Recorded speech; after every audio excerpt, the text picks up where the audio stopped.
2 വർഷത്തിന് ശേഷം എൻ്റെ ഫ്രണ്ടിനെ കാണാൻ പോവായിരുന്നു. സോ ബസ് കയറി വെയിലില്ലാത്ത സ്ഥലത്തിരിക്കണം വിചാരിച്ച് കറക്റ്റ് വെയിലുള്ളവിടെ തന്നെ ഇരുന്നു. അങ്ങനെ കോളേജിലെത്തി. കോളേജിൽ തന്നെയായിരുന്നു മീറ്റ് ചെയ്തത്. അപ്പോൾ ഞങ്ങളുടെ ഡിഗ്രിക്ക് പഠിച്ച വേറൊരു ഫ്രണ്ടും കൂടി ഉണ്ടായിരുന്നു. സോ ഞങ്ങൾ 3 പേര് അങ്ങനെ മീറ്റ് ചെയ്ത് കോളേജൊക്കെ ചുറ്റിക്കറങ്ങുക കേട്ടോ. 2 വർഷം അല്ലെങ്കിൽ ഒരു 5 വർഷത്തിനുള്ളിൽ ഒരുപാട് ചേഞ്ചസ് കോളേജിന് വന്നിട്ടുണ്ടായിരുന്നു. സോ മൊത്തം ചുറ്റിക്കറങ്ങുക എന്നുള്ള തന്നെയായിരുന്നു. ഒരുപാട് നല്ല മാറ്റങ്ങൾ. ഈ ഡ്രോയിങ്സൊക്കെ ഇപ്പോൾ വന്നതാണ്. ഞാൻ പഠിച്ചിറങ്ങിയിട്ട് 3 മാസമേ ആയിട്ടുള്ളൂ. അതിനുള്ളിൽ വന്ന ചേഞ്ചസാണ് അതൊക്കെ. അപ്പോൾ ഞങ്ങൾ കുറച്ച് നേരം ഇങ്ങനെ സംസാരിച്ചിരുന്നു. അതൊക്കെ കഴിഞ്ഞ് പിന്നെ ഞങ്ങൾ പുഴ കാണാൻ പോയി. കോളേജിൻ്റെ ബാക്കിൽ തന്നെ ഒരു പുഴയുണ്ട്. ഞാൻ ഈ കോളേജിൽ ജോയിൻ ചെയ്ത സമയം ഡിഗ്രിയും പി ജിയും ഈ കോളേജിൽ തന്നെയായിരുന്നു. അപ്പോൾ ജോയിൻ ചെയ്ത സമയത്ത് ഒരു ടൈമൊക്കെ വന്നിട്ടുള്ളൂ.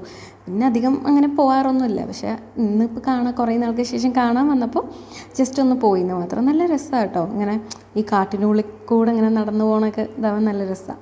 ശരിക്കും എൻ്റെ മെയിൻ വഴി ഇവിടെയല്ല, പക്ഷേ ഞങ്ങളൊരു ഷോർട്ട് റൂട്ട് പിടിച്ചത്. അപ്പോൾ അത്രയൊക്കെ ഉള്ളൂ.